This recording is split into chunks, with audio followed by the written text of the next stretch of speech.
There were no countries in Africa before colonization. There was states led by respected traditional leaders. Each state had its own language is equally respected.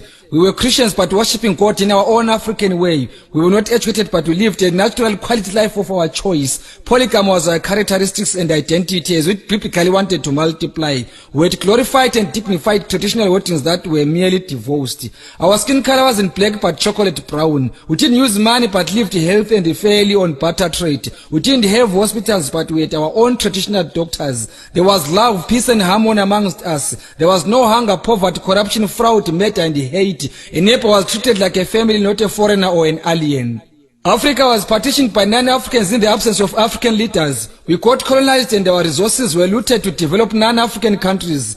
We were pushed to arid and infertile lands infected with tsetse flies and mosquitoes. Our skin color was tainted black and linked to evil. We were called barbaric blacks, baboons, monkeys and kafirs in our homeland. We were embarrassed, humiliated, tortured, harassed, beaten and killed to be depopulated. We were intimidated and forced to spy and expose one another. We were Africans in Africa without rights in their homeland. We were Africans restricted on where to go by non-Africans in Africa. We were slaves in our homeland. Our forefathers stood up and fought. We won and got back Africa to us. We called it independence, democracy and freedom.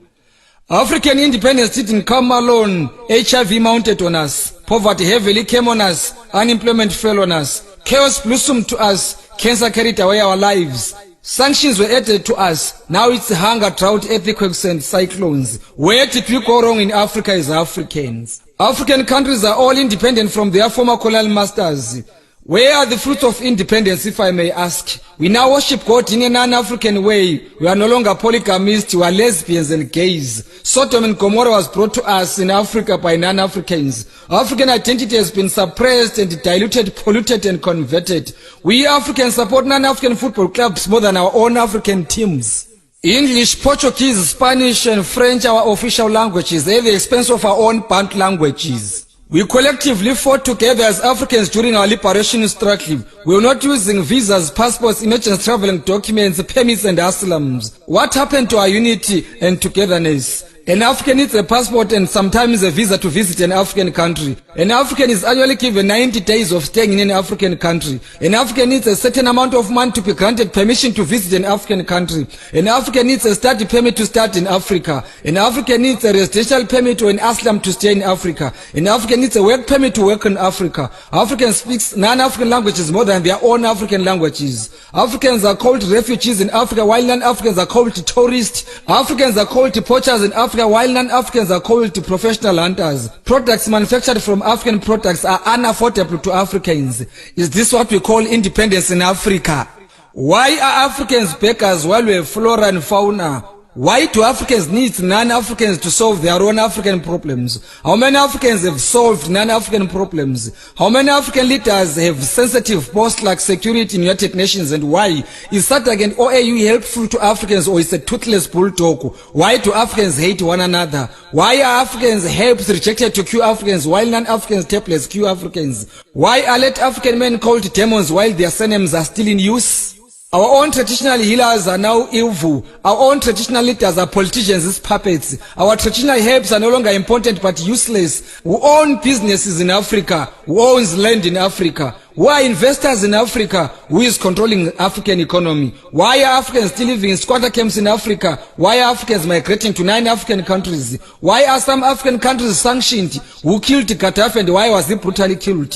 How far has Libyan economy improved after Gaddafi's brutal assassination? Where is African independence?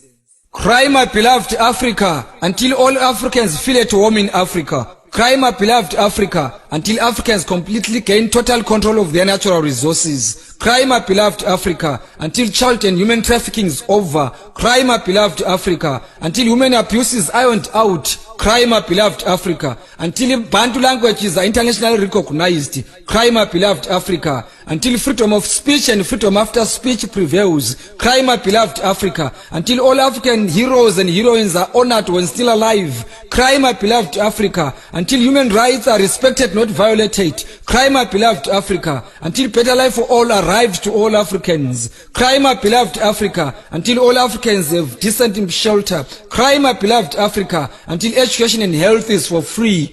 Cry, my beloved Africa, until all Africans afford decent meals. Cry, my beloved Africa, maybe our Lord will bless cursed Africa one day. I'm not an African politician, but an African patriotic poet. I'm a patriotic African ambassador through poetry. My message to Africans remains very clear and loud. My message to Africans remains poetic, not political. I'm not against non-Africans, but I advocate for African unity and peace. I won't keep quiet until all Africans wake up, smell coffee, and get united. I am Obed Dube.